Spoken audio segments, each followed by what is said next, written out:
la tahzan, jangan kau sedih. La tahzan, jangan kau cemas. La tahzan, jangan kau takut. Innallaha ma'ana, Allah bersama kita.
Bismillahirrahmanirrahim. Assalamualaikum warahmatullahi wabarakatuh.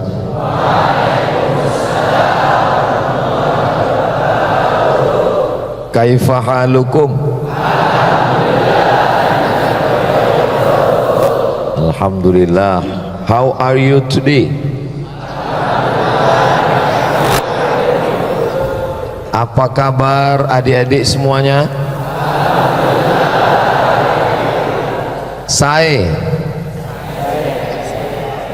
Alhamdulillahi rabbil alamin, wa bihi nasta'inu ala umurid dunya waddin, wassalatu wassalamu ala al-qairil ghurril muhajjalin sayyidina wa maulana Muhammadin wa ala alihi wa sahbihi wa man tabi'ahu ila yaumiddin. Al-masyayikh al-kiram, al-ahibba wal-a'izza yang kita hormati, para kiai kita, guru kita, kita doakan para kiai kita panjang umur, berkah ilmunya untuk kita semua insyaallah. Adik-adik para mujahid fi sabilillah, man kharaja fi talabil ilmi, siapa yang keluar rumah dengan niat menuntut ilmu, fahuwa fi sabilillah, maka dia sama seperti orang yang berjihad fi sabilillah hatta yarji'a, sampai dia pulang ke rumahnya. Jadi selama menuntut ilmu di Al-Amin Perenduan ini, dari mulai ujung Sumatera, Aceh, turun ke Sumatera Utara, Medan, turun ke Riau, Kepulauan Riau, Sumatera Barat, Sumatera Selatan, Jambi, Palembang, Lampung, Bengkulu, Kalimantan, Sulawesi, Papua, wilayah timur, Malaysia, semua yang datang ini dapat pahala jihad fisabilillah insyaallah. Amin ya rabbal alamin. Subuh berkah ini Al-Fakir Abdul Somad diberi judul kunci sukses belajar di pondok pesantren, supaya ngomong saya nggak ngalor ngidul ke sana kemari, supaya lebih fokus dan mudah diingat. Saya ringkas menjadi 5. supaya mudah nanti dicatat. Yang nggak mencatat nggak apa-apa, bisa diingat. Yang lupa insya Allah videonya bisa diulang di channel Ustadz Abdul Somad Official. Jangan lupa subscribe, like, share, and comment. Memang biasanya iklan itu masuk beberapa menit setelah muqaddimah. Nah, yang pertama, saya mau datang ke Pulau Madura. Nanti di Pulau Madura di mana saja? Bangkalan. Habis itu Pamekasan. Habis itu ke ujung. Yang mau ditemui siapa aja? Tausiahnya di mana aja? Itu saya mesti tahu. Tentukan arahmu, maka alam semesta akan membantu. Begitu kata orang ateis yang nggak punya Tuhan. Tentukan arahmu, alam semesta akan membantu.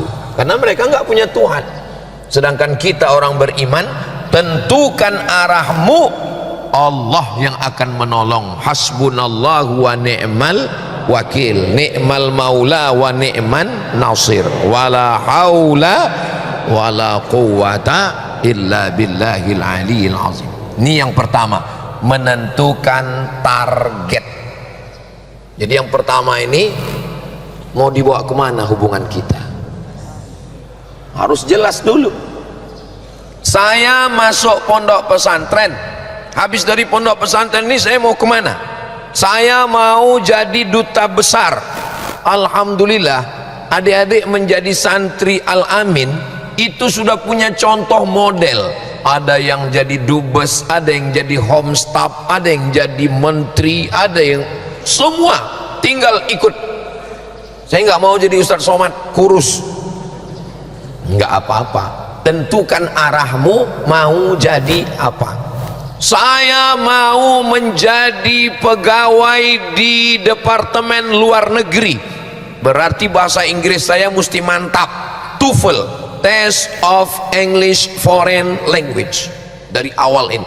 Makanya jangan heran dia bahasa Inggris terus, karena dia mau jadi pegawai di Kementerian Luar Negeri dan mau jadi duta besar di Amerika, bisa makan pagi dengan Donald Trump kalau lulus. Nggak lulus dengan Donald Bebek. Tentukan arahmu dari sekarang. Masa iya Ustadz Somad dulu waktu di pondok sudah menentukan arahnya? Ya, saya waktu masuk pondok dulu saya sudah tentukan arah saya mau kemana. Tapi Ustadz kan taman SD. Iya, saya taman SD. Masa Ustadz tahu Timur Tengah? Ini pentingnya ada orang yang mengarahkan. Ibu saya selalu ngomong, ibu saya punya kakek namanya Syekh Abdurrahman, dan setiap tahun ada haulnya.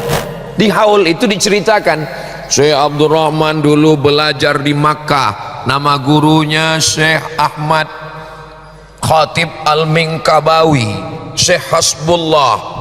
Jadi itu terngiang terus di telinga. Itu maka saya selalu mensupport haul para ulama. Kenapa? Karena semua yang mendengar itu dia menentukan arahnya. Dan ibu saya selalu mengatakan, kamu nanti ke Arab, kamu nanti ke Arab. Karena ibu saya nggak sekolah di Arab, dia nggak tahu Mesir, Maroko. Yang penting Arab, pokoknya Arab. Arab Nandi, Arab Lungo, Arab Badui, Arab Maklum. Yang penting Arab. Jadi saya selalu berpikir saya mesti belajar bahasa Arab. Sampai mimpi suatu malam ibu saya pergi karena sepupunya mau pergi haji. Kamu di rumah, ibu pergi, ada sepupu mau pergi haji. Iya, malamnya saya mimpi. Rasanya saya sampai di Mekah dan saya nggak bisa ngomong karena nggak bisa bahasa Arab. Itulah yang membuat saya gitu bangun, langsung cari kamus bahasa Arab. Kaifa haluka khairin walhamdulillah, aina taskunu ana askunu. Hebatnya orang Islam, walaupun dia nggak mondok, walaupun cuman modal sholat, yang penting paham bacaannya, dia bisa ngomong Arab. Ini hebatnya orang Islam. Andai ada orang kampung nggak mondok dan pergi umroh, tiba-tiba pulang dari masjid nyasar, dia tetap bisa pulang ke hotel dengan modal bahasa sholatnya. Ketemu sama polisi, ihdinas siratal hotel, tunjukkan saya jalan ke hotel. Kata polisinya, lesh limadha wa ana minad dhalin. Bahkan untuk mengatakan di lantai berapa pun bisa pakai itu. Di hotel lantai berapa hotelnya? Salasa raka'atin, lantai 3 berarti. Iya kalau lantai 3, kalau lantai 7 al-maghrib wal isya. Yang penting mau menggunakan akal pikiran sedikit. Jadi kalau kita mau ke hutan, kita siapkan tombak, kita siapkan kampak, kita siapkan panah. Kalau kita mau ke mall, kita siapkan kartu kredit. Apa yang kita targetkan ke depan, kita siapkan dari sekarang. Saya nggak maksa adik-adik ikut langkah saya, nggak. Saya nggak maksa anak saya untuk jadi saya, enggak. Yang penting pendidikan basicnya mondok. Anak saya, ponakan saya mondok. Setelah itu silakan terbang sejauh mata memandang. Makanya kalau ada orang tua, Ustaz Somad, gimana cara belajar ke Mesir? Saya tanya, yang mau ke Mesir bapaknya apa anaknya? Kalau yang mau ke Mesir anaknya, saya support. Tapi kalau anaknya nggak mau, dipaksa juga ke Mesir, nanti pulangnya nggak jadi Musa, jadi Fir'aun. Jadi adik-adik, dari sekarang tentukan arahmu mau kemana. Saya mau bisnis, bagus, nanti MBA, Master Business Administration. Insya Allah bisnis adik-adik sukses dunia akhirat insya Allah. Kenapa? Karena jaringan Al-Amin internasional. Alumni-alumni Al-Amin di Saudi Arabia, alumni Al-Amin yang ada di Malaysia, yang ada di Indonesia dari Sabang sampai Papua, di mana-mana wilayah timur. Saya setiap pergi di berbagai wilayah daerah, Ustaz Somad, kami dari Iqbal, alumni. Kenapa mereka selalu memperkenalkan itu ke saya? Karena mereka sering melihat update status saya dengan kiai-kiai. Nah, itulah pentingnya update status. Jadi modal yang pertama adalah tentukan arah. Tentukan arah, mau kemana. Jangan sampai kita naik perahu yang gak jelas. Kamu mau kemana? Saya serahkan pada Allah. Ini bukan ajaran Islam. Ajaran Islam itu tentukan dulu arahnya. Saya mau ke Habasyah, saya mau ke Madinah, saya mau ke Taif. Tentukan siapa yang menemani Abu Bakar Siddiq, siapa yang menggantikan di tempat tidur Sayyidina Ali, siapa yang membawa makanan Asma binti Abi Bakar, siapa yang akan menunjukkan jalan Abdullah bin Uraiqid. Baru dengan strategi Bismillahi tawakkaltu ala Allah la haula wala quwata illa billah. Begitu Islam itu. Datang orang bawa onta, utliquha wa atawakkal am aqiluha wa atawakkal. Ini onta saya ini, saya ikat dulu baru saya tawakal atau saya lepaskan aja? Kata Nabi, iqilha, ikat dulu baru bertawakal. Begitu juga dengan adik-adik. Saya tetapkan dulu, saya mau ambil jurusan Visipol, Fakultas Ilmu Sosial dan Politik, mantap. Saya mau jadi sejarawan, saya mau jadi antropolog, sosiologi antropologi, bagus. Saya mau dokter, bagus. Yang penting tentukan arah. Insya Allah, mudah-mudahan semua adik-adik sukses insya Allah, amin. Yang kedua, setelah menentukan arah, yang kedua serius. Apa yang kedua? Serius, jangan main-main. La tal'ab, jangan main-main. Saya tidak pernah main-main. Ah, masa iya Ustadz nggak pernah main-main? Sepertinya Ustadz ngomongnya main-main terus. Saya kalau belajar saya serius. Sampai di Mesir, nggak biasa telinga ini mendengar orang Mesir ngomong yang cepat itu.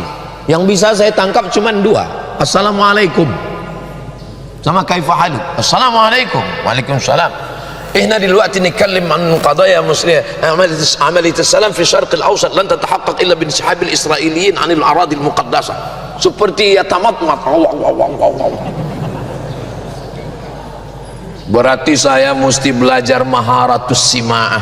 Berarti saya mesti belajar baca kitab ini mesti serius.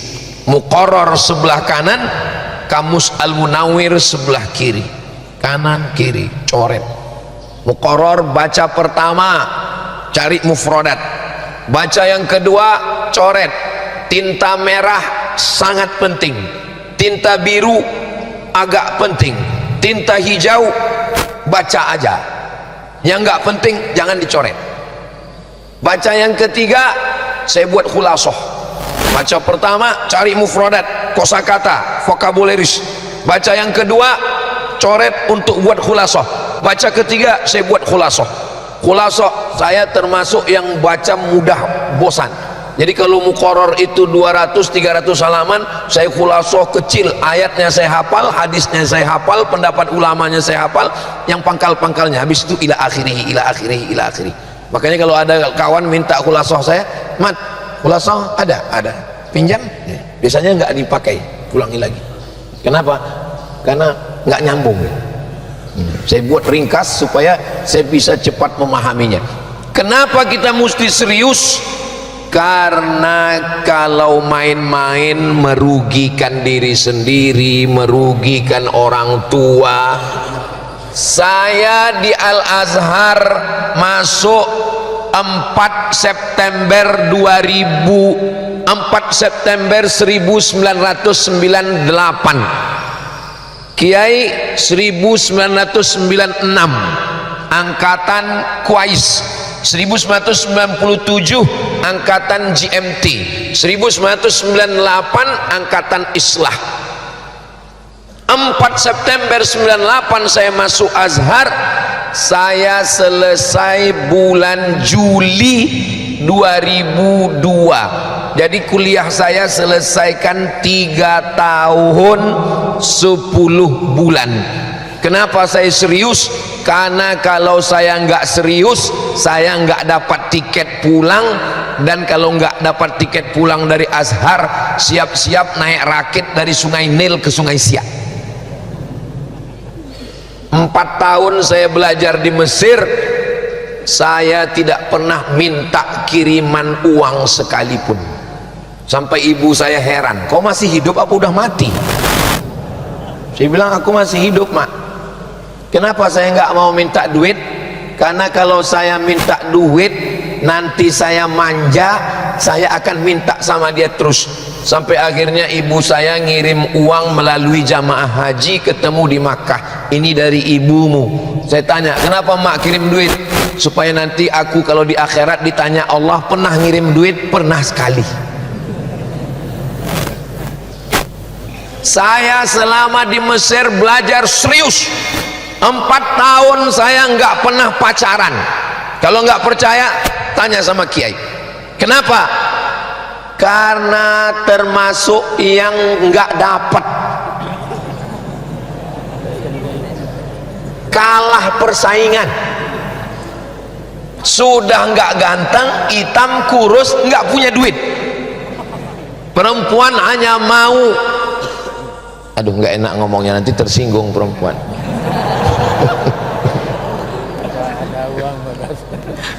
Kata kiai, ada uang abang sayang, nggak ada uang abang sadaqallahul azim. Maka saya mesti serius, saya mesti serius.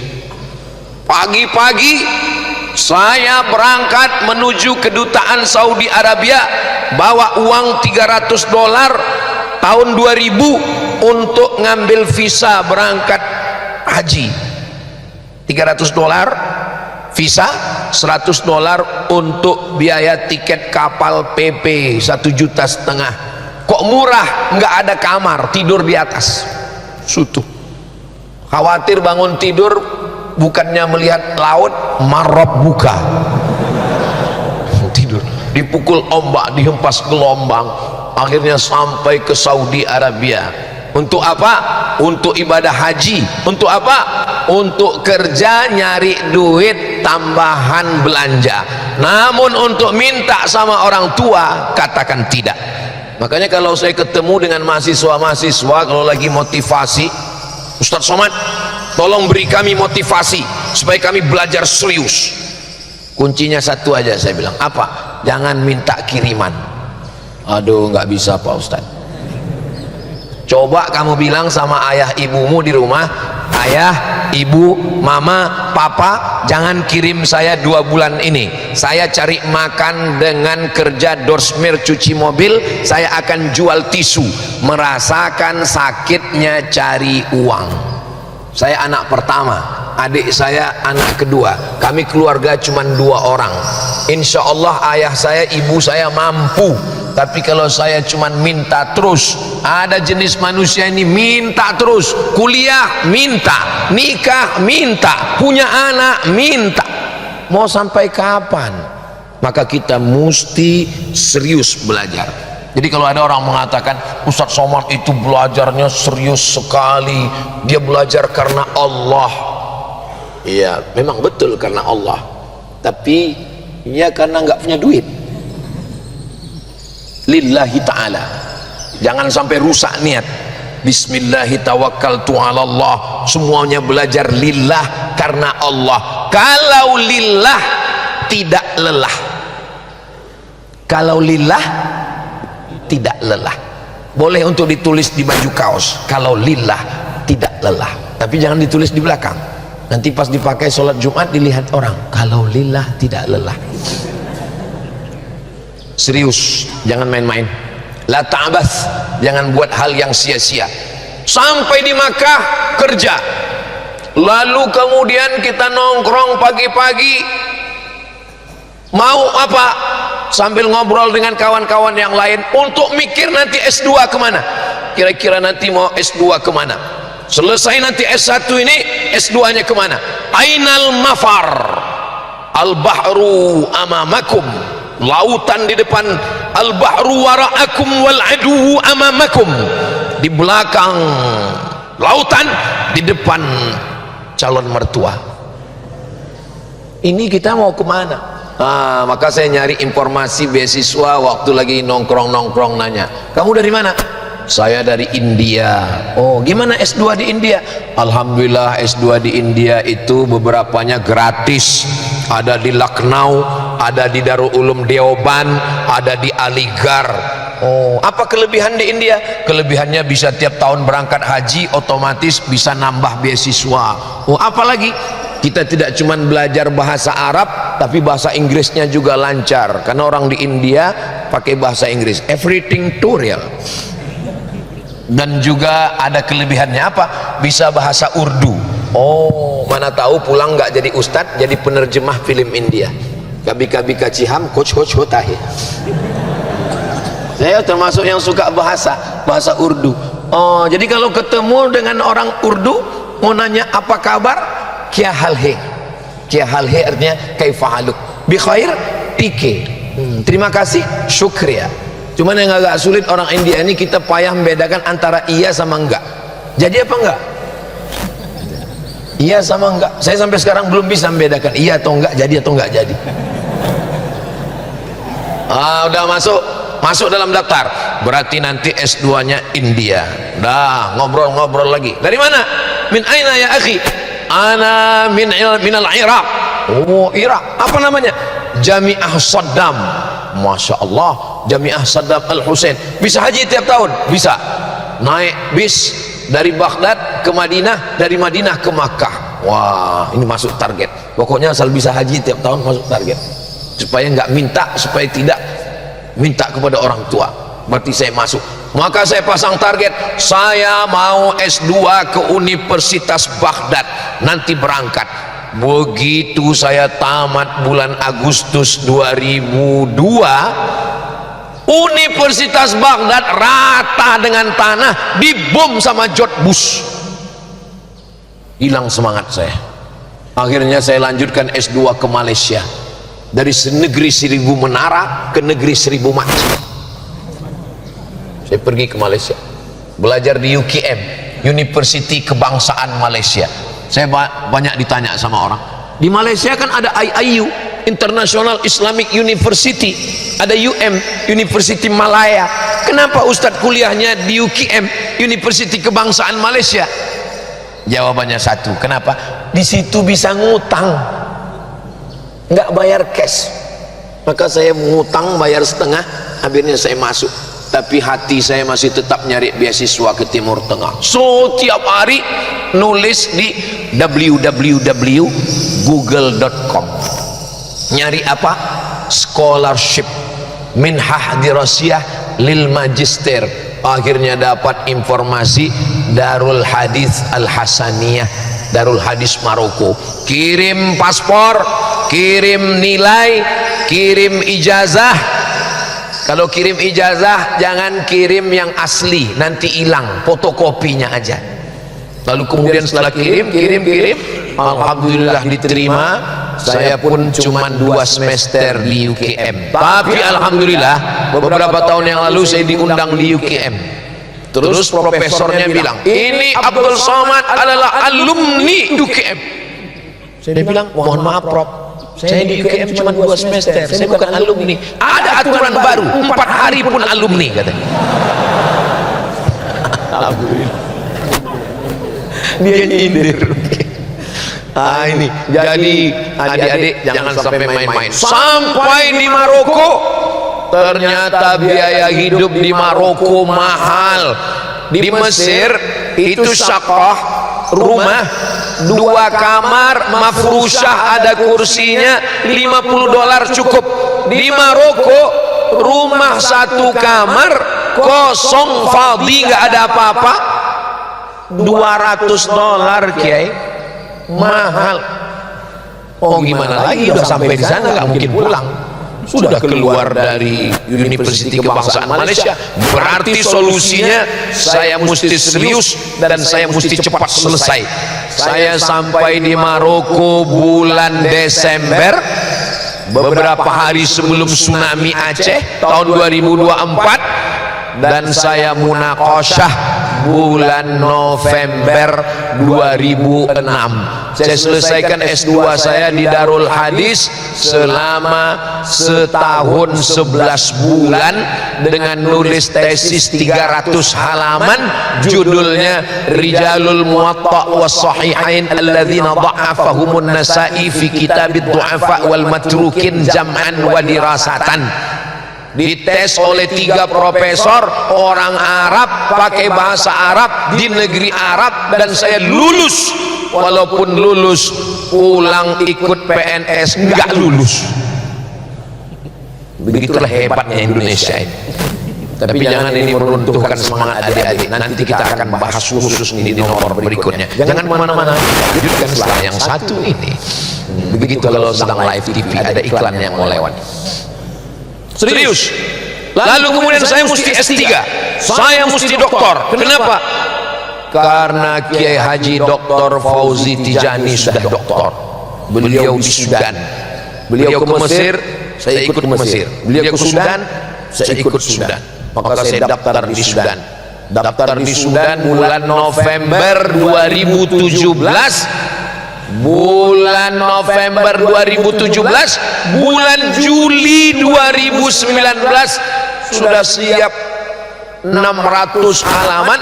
Saya tulis disertasi saya, judulnya Kiai Haji Muhammad Hashim Asy'ari wajhuhu fi nashri sunnah fi Indonesia. 600 halaman saya bawa, saya tulis sendiri, saya kerjakan sendiri, saya pikirkan sendiri, saya baca sendiri, saya serahkan sendiri. Begitu diperiksa di laptop, mohon maaf belum cukup umur, karena Anda baru terdaftar 1 tahun 8 bulan. Syarat munaqashah mesti 2 tahun. Saya enggak pantang menyerah, saya serius. Saya ketemu dengan rektor, namanya Profesor Hasan Abbas. Assalamualaikum Profesor. Waalaikumsalam. Ana talib Indonesia, intahaitu min kitabatil bahats. Saya mahasiswa Indonesia, ini disertasi saya sudah selesai. Saya sudah selesaikan dalam waktu 1 tahun 8 bulan. Kata dia, ini bukan keputusan rektor, ini keputusan menteri, saya nggak pantang menyerah, saya mesti menghadap menteri, saya menghadap ke duta besar. Assalamualaikum Bapak Duta Besar. Waalaikumsalam. Saya mau Bapak Duta Besar, kita menghadap menteri supaya saya bisa disidang.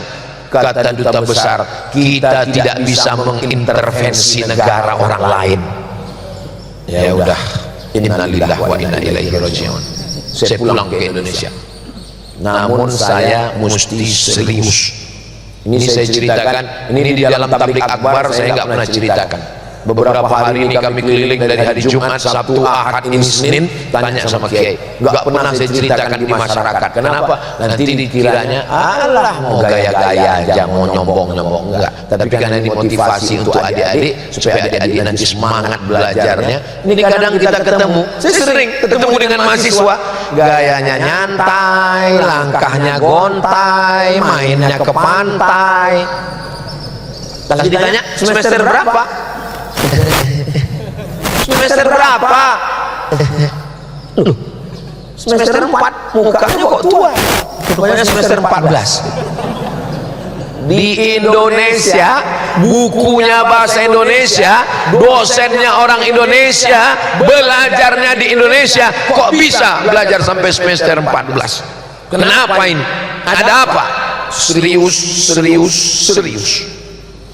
Yang pertama, tentukan arah. Yang kedua, serius. Yang ketiga, cita-cita. Saya tidak pernah punya cita-cita jadi profesor, doktor, itu, ini, segala macam. Enggak. Cita-cita saya satu, membahagiakan orang tua. Itu cita-cita tertinggi. Saya mikir, aku kalau mau jadi dosen, berarti aku mesti S1, S2, S3, S-teler, S-cendol, S-doger, S-mandu. Karena aku nggak akan mungkin bisa dipakai di kampus kalau aku nggak punya ijazah. Berarti aku mesti punya 3 ijazah, S1, S2, S3. Kalau aku mau bisa ngajar jadi dosen di Malaysia, di Brunei, supaya aku punya nilai lebih, punya daya tawar tinggi, berarti aku mesti punya ijazah luar negeri. Itulah maka saya pertahankan S1 Mesir, S2 Maroko, S3 Sudan, supaya saya bisa jadi dosen di luar negeri. Kalau saya jadi dosen di luar negeri, nanti gajinya dolar, duitnya banyak, saya bisa bawa ibu saya ke tanah suci. Saya mau ke Baitullah. Bahagiakan ibu. Adik-adik, bahagiakan ibu. Saya mau membahagiakan ibu saya. Ayah, kalau sudah ibu bahagia, ayah juga ikut bahagia, insya Allah. Siap membahagiakan ibu? Kenapa Ustaz nanya? Ini kata-kata siap yang 4 huruf dari mulut. Siap itu adalah janji di masjid. Jangan ada dusta di antara kita. Bahagiakan ibu. Prinsipnya satu, kalau belum bisa membahagiakan, jangan menyusahkan. Bisa diulang? Kalau belum bisa membahagiakan, jangan menyusahkan. Kita ini dari kecil sudah menyusahkan. Di dalam perut dia menyusahkan. Lambungnya jadi kecil karena kita besar 3-4 kilo di dalam. Tulang belakangnya melengkung. Hormon tubuhnya berubah, tidurnya tidak lelap. Begitu kita lahir, mengganggu tidurnya dengan nangis. Dia mau makan, kita pipis, kita Setelah sekolah, berapa di antara ibu kita nggak ganti baju hari raya karena mikirkan sekolah kita?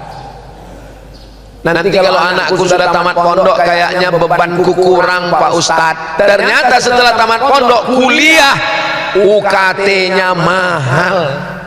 Nanti kayaknya anakku kalau setelah selesai kuliah bebanku ringan Pak Ustadz.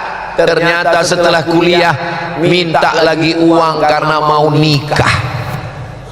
Kayaknya nanti kalau anakku sudah nikah bebanku ringan Pak Ustadz. Setelah anaknya nikah, malah nitipkan anaknya ke orang tua. Kapan kita membahagiakan ibu kita? Maka cita-cita saya yang paling tinggi adalah membahagiakan orang tua. Alhamdulillah, sebelum beliau meninggal, saya sempat membahagiakannya, walaupun tidak lama, insya Allah dia sempat bahagia. Maka mudah-mudahan adik-adik semua sempat membahagiakan ibu dan ayah, insya Allah. Bahagiakan ibumu, jadikan dia seperti raja, maka rezekimu akan seperti rezeki raja-raja. Bukan hadis Nabi, dapat saya di grup WhatsApp. Saya tidak pernah melawan ibu saya sekalipun.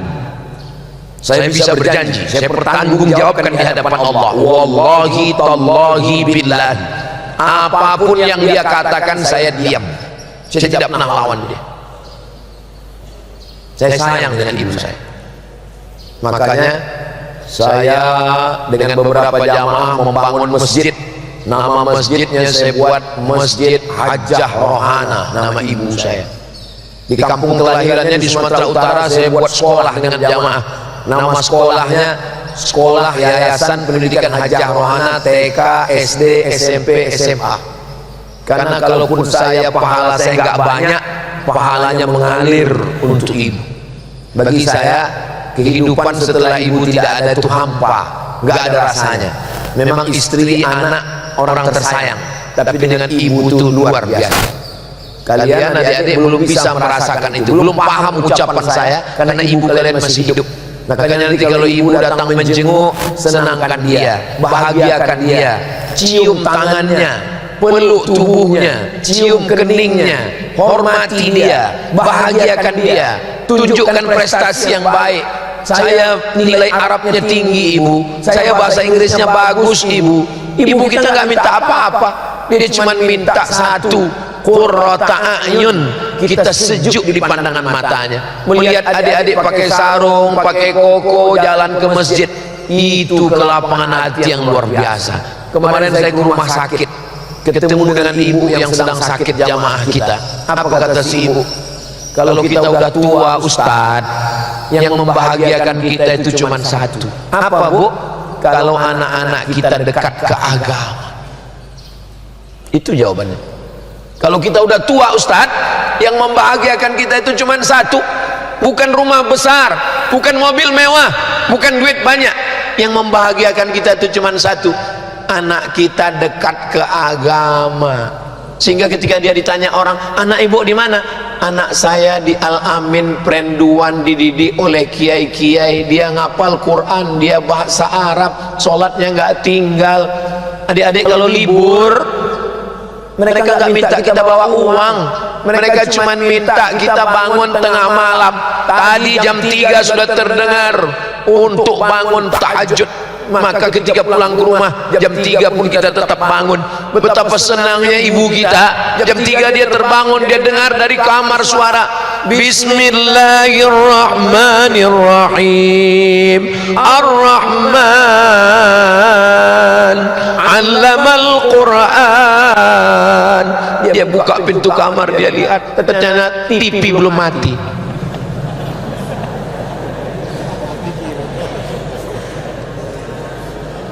Betapa bahagianya dia ketika melihat adik-adik sudah berangkat ke masjid.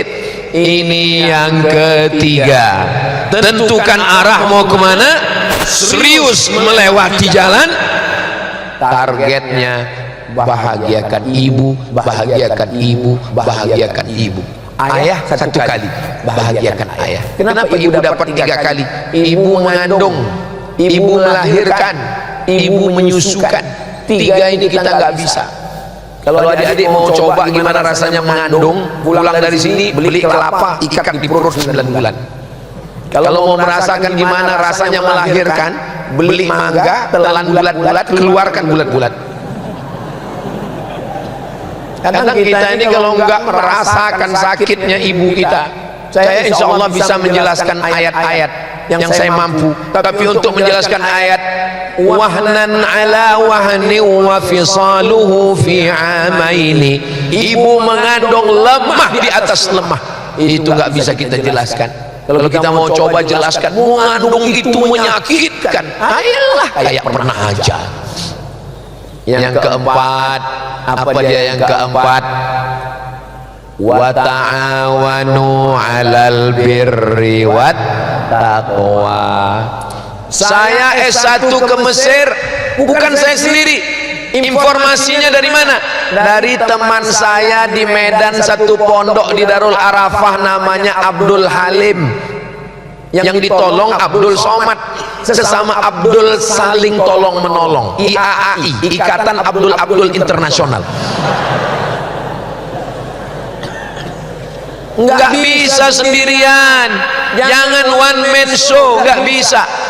Saya ke Mesir yang nolong teman, saya ke Malaysia di KLIA Kuala Lumpur International Airport yang nunggu saya namanya Ustadz Zaki, orang Lombok, Nusa Tenggara Barat. Waktu ke Mesir yang nolong orang Medan, waktu ke Malaysia yang nolong orang Lombok, waktu ke Maroko yang nolong orang Lampung, namanya Ustadz Muhammad Nuri, yang memasukkan berkas saya, yang menjemput saya, yang menolong saya. Beda suku, beda bahasa, beda ayah, beda ibu, tapi kita disatukan dengan satu cita-cita. Lalu kemudian ketika ke Sudan, yang nolong siapa? Yang bawakan berkas pendaftaran, yang membantukan tasjilnya, yang mengawal munaqashahnya, yang menyusunkan jadwal, menolong, membantu semuanya. Itu adalah Ustadz Zulkifli. Ada lagi namanya Ustadz Zul Ikromi. Ini ikatan Zul. Jangan pernah lupa dengan kawan, jangan one man show. Sekarang setiap provinsi saya datang satu kali. Sumatera Utara, Ustadz Iqbal Sauki, alumni Al-Azhar.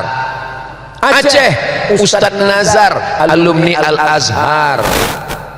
Pulau Madura, kakak kelas kami, guru kita semua, Kiai Haji Ahmad Fauzi Tijani, alumni Al-Azhar, alumni Sudan, 2 kali senior saya, senior di Al-Azhar, senior di Durman Islamic University Sudan.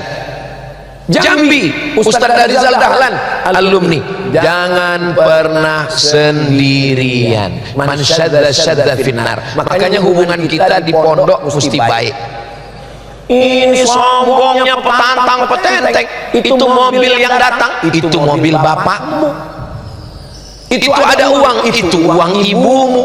Kau bukan apa-apa dan bukan siapa-siapa. Hari ini kau anak orang kaya, hari ini kau anak pejabat, besok pagi kau anak yatim piatu karena ayah ibumu ditelan tsunami. Jangan pernah sombong. Suatu ketika saya lagi mampir, ada rumah makan, restoran, kabarnya rumah makan ini enak kalau makan di sini. Saya mampir, pas saya lagi sedang makan, datang orang. Saya lihat wajahnya kayak kenal. Siapa ini kayak kenal? Oh iya, teman dulu di pondok. Masya Allah. Ayo makan. Saya bilang makan. Kami pun makan. Tenang, nanti saya yang bayar. Saya bilang. Iya. Setelah selesai makan, saya mau bayar ke kasir. Kata kasirnya, mohon maaf Pak, yang rumah makan sudah menggratiskan. Yang mana? Itu yang makan tadi sama Bapak. Teman saya. Saya bilang saya nggak mau. Saya kalau gratis saya nggak mau. Saya mesti bayar. Kalau gratis, wal awal wal akhiru, ini yang pertama dan terakhir. Saya nggak mau. Kata dia saya mesti bayar. Akhirnya win-win solution, jalan tengah, bayar setengah. Supaya apa? Supaya hubungan kita tetap baik. Jangan sampai pas lihat di kita nanti di jalan, ini mau minta gratis lagi. Berteman tetap berteman. Bisnis is bisnis. Gimana kalau setengah aman? Oke. Nah, alhamdulillah hubungan tetap baik. Akhirnya kami mau makan, cerita. Lama-lama saya nanya, apa kenanganmu dengan saya waktu di pondok dulu? Kata dia, kau baik man, kau nggak pernah menyakiti hati aku. Coba kalau seandainya waktu itu saya tanya, gimana aku dulu? Kau dulu sombong, petantang, petenteng. Mungkin waktu itu dia nggak mau makan dengan saya. Mungkin dia kasih tahu sama yang di dapur, masukkan racun biar cepat mati. Jangan sombong, jangan angkuh. Kita bukan apa-apa, kita bukan siapa-siapa. Kalau ada yang hari ini anak orang kaya, anak pejabat, anak orang terkenal, bisa jadi anak yang bukan siapa-siapa. Tu'izzu man tasha wa tudzillu man tasha. Pertama, tentukan arah. Yang kedua, serius. Yang ketiga, cita-cita tertinggi adalah membahagiakan orang tua. Yang keempat, jangan sendirian, mesti bersama. Jangan sendirian. Wa minal itsnaini ab'ad. Yang terakhir, yang kelima. Yang kelima adalah puncaknya. Ad-doa silahul mu'min. Doa adalah senjatanya orang beriman. Makanya kalau ketemu kiai, cium tangannya, doakan saya. Saya kalau ketemu kiai, cium tangan, bisikkan ke telinganya, doakan saya ya kiai. Mana tahu banyak nih adik-adik nanya, saya lihat Ustaz kalau salaman sama kiai habis cium tangan ke telinganya Ustaz ngomong apa? Doakan saya. Itu. Ini kadang banyak juga begitu sama kiai, udah ngopi belum?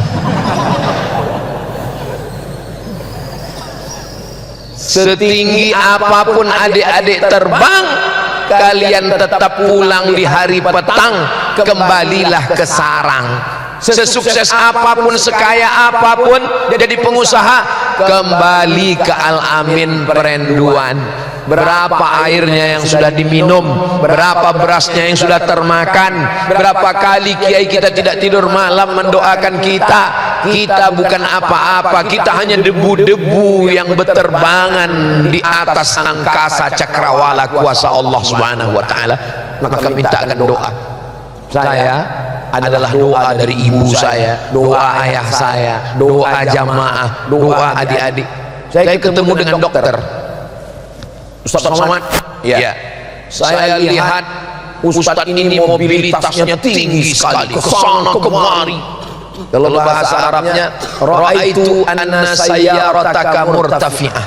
Saya melihat mobilitas Anda tinggi sekali. Kalau Ustaz Somad ini made in Jepang, sudah lama mati, kata dia. Apa minuman Ustaz? Saya nggak ada minum apa-apa, saya minum air putih. Makanan Ustaz? Saya nggak makan apa-apa. Saya nasihatkan Ustaz jangan minum suplemen, jangan minum suplemen, jangan minum penambah semangat. Nanti punya ketergantungan, di dalamnya ada doping dan merusak buah pinggang. Bukan kata saya, kata dokter. Lalu mereka menarik kesimpulan, Ustadz sehat karena doa orang lain. Kalau hidup kita susah, kalau kita payah, itu bukan Allah marah, tapi Allah ingin supaya sujud kita lama. Allah ingin supaya waktu kita berdoa ngangkat tangan ke atas, ya Allah. Mau pulang ke rumah nggak ada kerja, mau pulang ke Riau nggak ada relasi. Akhirnya saya ikut tes dosen di Jakarta, seleksi berkas lulus, ijazah S1 S2 lulus, bahasa Arab bahasa Inggris lulus, tes ngajar lulus, tinggal berdua saya dengan satu saingan saya. Tapi dalam hati saya udah curiga, kayaknya aku nggak lulus. Kenapa? Karena dia alumni, saya enggak. Betul, begitu tes, pas saya lagi di Kampung Melayu di Jakarta, lagi di atas Metro Mini, datang balasan SMS, belum ada WA. Mat, kau nggak lulus, kata kawan saya. Turun saya dari Metro Mini itu, waktu kaki saya nginjak, terasa aspal Metro Mini itu lembut seperti dodol. Sampai sekarang saya nggak naik Metro Mini, trauma saya. Apa yang diinginkan Allah ke saya? Supaya kau lebih lama bersujud, Abdul Somad, supaya kau lebih banyak berdoa. Saya kalau lagi susah, tangan saya berdoa ya Allah, tapi kalau kita lagi senang, kadang tangan kita doa di paha. Makanya kalau ada orang berdoa tangannya di paha, itu artinya terserahlah Allah, mau ngasih nggak apa-apa, nggak ngasih pun nggak apa-apa. Hidup saya dipukul ombak, dihempas gelombang, kesulitan, kesusahan, kepayahan, itu hanya cara Allah supaya saya lebih banyak berdoa. Ya Allah, ya Allah, ya Allah. Kalau susah sulit baca Yasin. La tuqra'u fi amrin asirin illa yassarahullah, dimudahkan Allah. Minta ijazah zikir solawat dari kiai, bersanad bersambung kepada masyayikh-masyayikh. Dengan itu dibukakan Allah Al-Fatihu lima ughliq, semua yang terkunci dibukakan. Wal khatimi lima sabaq, menutup semua yang lama-lama.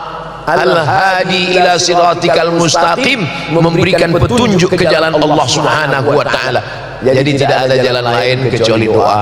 Itulah 5 yang bisa disampaikan Ustaz Abdul Somad pada pagi yang penuh dengan keberkahan ini. Mudah-mudahan adik ingat yang 5 ini, diingat baik-baik, khawatir nanti yang 5 ini keluar dalam UAS ujian akhir semester. Terima kasih segala perhatian, mohon maaf segala kesilapan dan kekhilafan kepada para kiai alim ulama hadratal muhtaramin wal mukarramin ashabul fadilah. Banyak kata-kata saya yang tidak berkenan di hati, kurang adab, kurang sopan, kurang santun, akhirnya saya tutup dengan pantun penutup, menangkap puyuh di Bukit Selasih. Thank you dan terima kasih.